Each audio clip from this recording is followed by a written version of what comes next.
Ok, xưa xây nào nên cho ngày ní ngày 6 chứ thòm đã ngày trong sau đã nhưng tất hẹn tàu mượn cho tàu hoặc lại như chẳng này chẳng anh ấy cứ nấu tiền bánh ọt tận nhà tí mình tay tôi truyền thông bánh cọ ọt ăn và đánh luôn vì sẽ cảm ơn kịp được rồi vừa nơi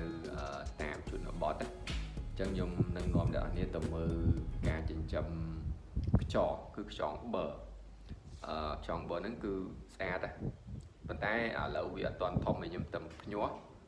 បើគិតមកឥឡូវហើយជាបានចិត្តមួយខែតាំងពីពងបាទនេះគឺកន្លែងចាប់ខ្ញុំមកតោះឡើយយើងទៅទាំងអស់គ្នានេះយើងឃើញអាងនេះទេកន្ទុកនេះ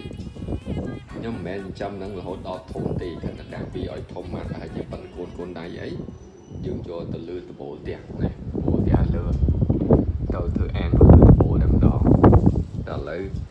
យើងមើលកូនវាសិនតើបានប៉ុណ្ណេះហើយចាំមុនខ្ញុំថតមើលវាល្អិតមែនតើឥឡូវមើលវាពុំស៊ីចំណៃនេះបាទឃើញគឺស្អាតមែនតើគឺចាំទឹកម៉ាស៊ីនហើយចំណៃគឺអត់មានអាក្រក់ទេសិតតែបន្លែស្អាតទាំងអស់អញ្ចឹងគឺនិយាយពីការញ៉ាំវិញសុវត្ថិភាព 100% ហើយខ្យល់នេះគឺសាច់វាពណ៌លឿងអញ្ចឹងដូចប៊ឺយើងយកទៅឆាអីចឹងមិនគេដាក់ឈ្មោះវាចង់ប៊ឺនេះ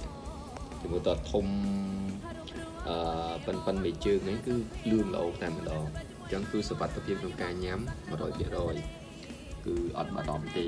គឺទឹកស្អាតចំណីស្អាតអត់មានអីទឹកស្អុយទេអញ្ចឹងនេះសាច់កូនវាណាហ្នឹងហើយ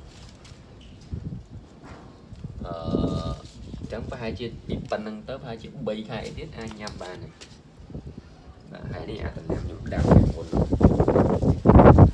នេះខ្ទឹមមកខ្ទឹមអានេះខ្ញុំយកមើមខ្ទឹមនេះមើមខ្ទឹមញុកដីគេនឹងវាចេះដោះដែរនេះស្បៃដាំដោះតែអត់ធំតាណាទេ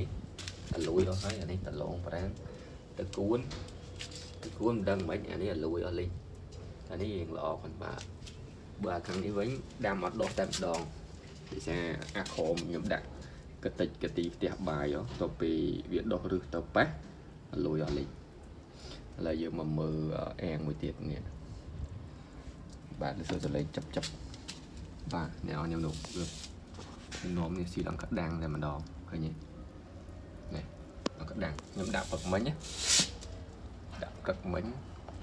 លើម៉ោងមិន10ដាក់ប្រហែលជាម៉ោង6 7ប៉ះកន្លះស៊ី